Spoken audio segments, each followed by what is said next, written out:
সাম্প্রতিক সময়ে জামাতের সাথে আওয়ামী লীগের ঘনিষ্ঠ কিছু সাংবাদিকের বৈঠকের ছবি আমরা দেখেছি। আওয়ামী লীগকে দল হিসেবে ক্ষমা করে দেওয়ার মতন বিষয়ও তারা বলছেন। জামাতের অবস্থানটাকে আপনি কিভাবে বিশ্লেষণ করেন? মানে এখন যেটা হয়েছে, জামাতের নতুন রাজনীতি করতে হবে। আওয়ামী লীগ যখন মাঠে ছিল, আমরা একদম খুব ক্রুড কথা যদি বলি, বিএনপি একটা জাতীয় সরকারের কথা বলছেন, কিন্তু ভবিষ্যৎ রাজনীতির সিনারিওটা কি? সিনারিওটা হচ্ছে আওয়ামী লীগ দীর্ঘদিন খুব শক্ত দল হিসেবে মাঠে আসবে না।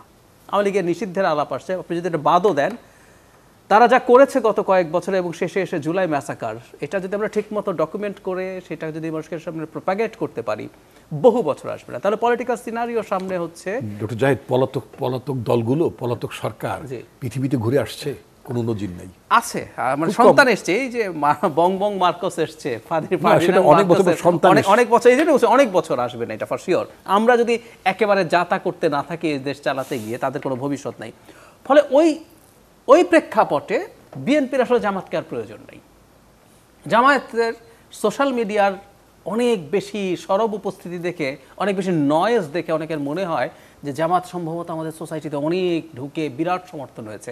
আমি মনে করি না। কিন্তু জামাতের যে ভোটের পার্সেন্টেজ, যদি কম করেও ধরি অ্যারাউন্ড 5% বা একটু বেশিও হতে পারে, আমরা ভোট নাই তাই বলতে পারছি না, এটাও কিন্তু ম্যাটার করছিল যখন আওয়ামী লীগ থাকছে। সো ভবিষ্যতের পলিটিক্যাল সিনারিওতে বিএনপি কিন্তু জামাতকে আর দরকার নেই। সো এখন জামাত রাদার তার নিজের ঘর তাকে গোছাতে হবে, এবং সেই কারণেই বিএনপি কিন্তু তার পটেনশিয়াল টার্গেট। কারণ জামাতের যে ভোট ব্যাংক নিয়ে জামাত কাজ করার চেষ্টা করবে, ঘটনাচক্রে তার একটা অংশ বিএনপির মধ্যে আছে। সো সেই চেষ্টা সে করে যাবে, সে করছে, তার মতো করে করছে। এবং ওটা করতে গিয়ে মানে হঠাৎ করে আপনি একটু মনোযোগ পাচ্ছেন, মানুষ কথা বলছেন এবং কথার কনসিস্টেন্সি নাই। এই যে নির্বাচন নিয়ে একবার বললেন ওর মাথা নষ্ট হয়েছে, আবার এখন বলছেন এটা। আপনি গিয়ে অত্যন্ত বিতর্কিত একটা শিল্প গোষ্ঠীর সাথে দহরম মহরম করছেন।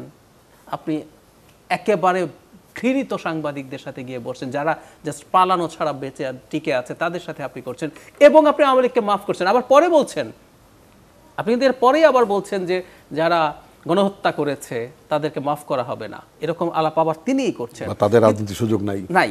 আপনি আওয়ামী লীগকে ক্ষমা করছেন বলছেন, মানে জামায়াতের আমিরকে একটু বুঝে নিতে হবে অপরাধের ক্লাসিফিকেশন। আপনাকে কেউ খুন করেছে, আপনার রিলেটিভ কেউ খুন করেছে, আপনি সেটা বলতে পারেন। আওয়ামী লীগ কিন্তু মানবতা বিরোধী অপরাধ করেছে। আমরা বিচার করতে যাচ্ছে আইসিটিতে অথবা আইসিসিতে মানবতা বিরোধী অপরাধের জন্য। সব খুন কিন্তু মানবতা বিরোধী অপরাধ না। আপনি আপনার দেশে এমন কিছু ক্রাইম করছেন যেটা ঘোষিত, যেটা মানবতার বিরুদ্ধে অপরাধ হয়েছে, তো সেই অপরাধ আপনি ক্ষমা করে দিতে পারেন এবং আওয়ামী লীগকে আপনি ছেড়ে দেবেন। মানে আমার কাছে মনে হয়েছে কি, মানে আমি বিশেষ করে ওনাদের সভাপতির নানার ক্ষেত্রে দেখে মনে হয় অনেক মনোযোগ পাচ্ছেন মিডিয়াতে এবং নানা রকম কথা বলছেন, এবং ঘটনাচক্রে কোনোটারই আসলে কনসিস্টেন্সি নাই। এটা তাদের ঠিক হচ্ছে না। তাদের অনেক ধন্যবাদ আপনাদের।